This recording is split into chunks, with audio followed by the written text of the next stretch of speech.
Imagine standing on the shores of Greece in 31 BCE, witnessing two titans of history locked in a struggle that would determine not only the fate of Rome, but also the trajectory of Western civilization. This was the Battle of Actium, a confrontation between Octavian and Mark Antony, with Cleopatra playing a pivotal role that has fascinated historians for centuries. It was more than just a military engagement. It was a clash of ideologies, ambitions, and loyalties that would reshape the ancient world forever. To truly understand why this battle took place, we must first delve into the turbulent aftermath of Julius Caesar's assassination in 44 BCE. With Caesar gone, Rome found itself plunged into chaos as various factions vied for control. Out of this disorder emerged the Second Triumvirate, a fragile alliance between Octavian, Mark Antony, and Lepidus. While Lepidus faded into obscurity, the rivalry between Octavian and Antony grew increasingly bitter. By 32 BCE, their relationship had deteriorated to the point of open hostility.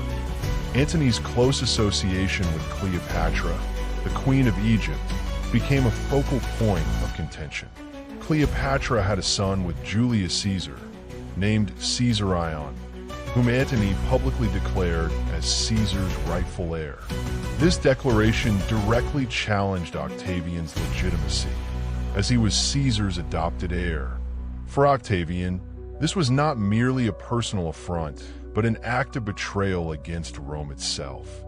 He skillfully framed the conflict as a battle for Rome's identity, casting himself as the defender of Roman values, while portraying Antony as a man corrupted by Eastern decadence and subservience to a foreign queen. This narrative resonated deeply with the Roman people, rallying widespread support for Octavian's cause. The personalities involved in this drama were as complex as the stakes they represented. Octavian was a calculating and pragmatic leader, adept at manipulating public opinion to his advantage.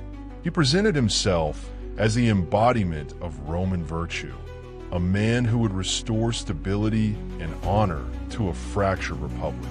In contrast, Mark Antony was once celebrated as one of Rome's greatest generals, but his alliance with Cleopatra alienated many of his fellow citizens. His decision to divorce Octavia, Octavian's sister, further tarnished his reputation and fueled accusations of disloyalty. Cleopatra, often misunderstood as merely a seductive figure, was in fact a cunning and resourceful ruler determined to preserve her kingdom's independence. Her partnership with Antony promised to unite Egypt and Rome under a shared vision, but also made her a lightning rod for Roman resentment. Together, these three individuals embodied competing visions of Rome's future, each driven by ambition, pride, and a desire to shape history according to their own ideals. The battle itself unfolded on September 2nd, 31 BCE, off the coast of Actium in western Greece. Antony and Cleopatra commanded a formidable force, including over 500 ships and a significant land army. Opposing them was Octavian's navy, led by his brilliant Admiral Agrippa, whose tactical genius would prove decisive. As dawn broke, the opposing fleets engaged in what would become a grueling test of endurance rather than a swift and decisive clash. Antony's larger vessels struggled to maneuver effectively in the narrow waters, while Agrippa's smaller, more agile ships darted around them, setting some ablaze and ramming others. Meanwhile, disease and dwindling supplies weakened Antony's troops stationed ashore, further eroding their ability to mount an effective defense.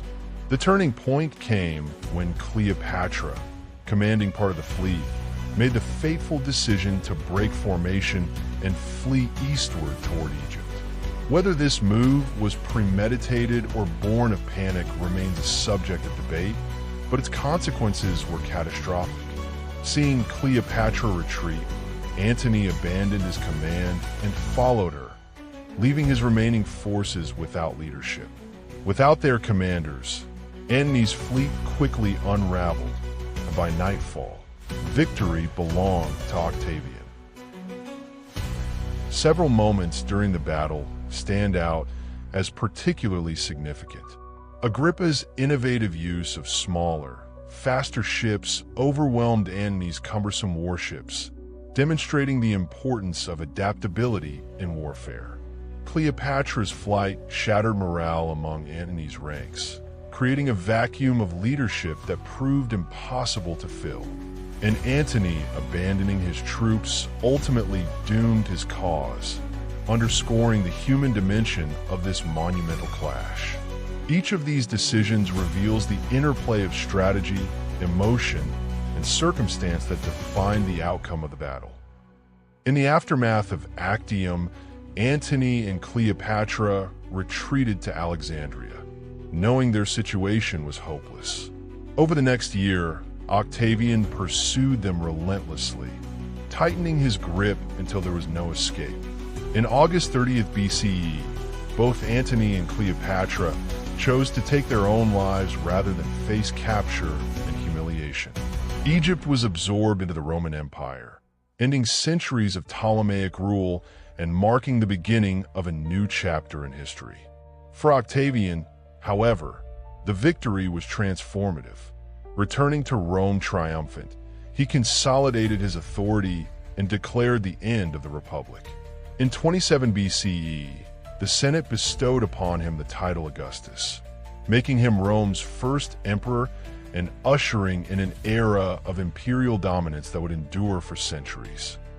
The significance of the Battle of Actium extends far beyond the immediate outcome of the conflict. It was not merely a contest between two powerful men. It was a struggle over the very essence of Rome. At stake were profound questions about identity, governance, and destiny. Would Rome remain fragmented and unstable, or would it unify under a single ruler capable of imposing order? Actium provided a definitive answer, marking the transition from republic to empire and paving the way for Rome's unparalleled influence across the Mediterranean and beyond. Yet beneath the grand sweep of history lies a deeply human story, one of love, ambition, betrayal, and sacrifice. The choices made by Octavian, Antony, and Cleopatra remind us that history is shaped not only by armies and navies, but also by the passions, flaws, and aspirations of individuals. As we reflect on the Battle of Actium, we are reminded that history is never just about winners and losers. It is about the narratives we construct and the legacies those stories leave behind. The events of that fateful day in 31 BCE continue to resonate because they reveal timeless truths about power, loyalty, and the enduring impact of human decisions. In the end, it is not just the battles we fight, but the stories we tell about them that define who we are and who we strive to become. Subscribe and welcome to the Empire.